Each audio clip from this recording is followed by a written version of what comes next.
Buona serata a tutti dalla città di Siviglia, siamo in Spagna, un volo mi ha portato ieri a Madrid e poi stamattina un treno velocissimo, 400 km, ballata bene in 2 ore e 30 minuti, sono qui a Siviglia dove domani commenteremo la partita per la Europa League della formazione rossonera del Milan che deve vedersi contro il Betis, ricordiamo gara d'andata a San Siro finita con la vittoria degli spagnoli per 2-1, quindi la squadra di Gattuso domani dovrà cercare di compiere il massimo sforzo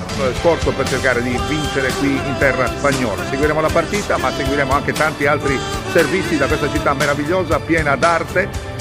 seguiremo anche l'enogastronomia e chiaramente la cultura, per cui grandi servizi qui da Siviglia. Seguiteci perché naturalmente il nostro calcio on the road gira per tutta Europa, questa volta siamo in terra di Spagna. Grazie a tutti per la cortese attenzione, la linea che adesso può tornare alla regia.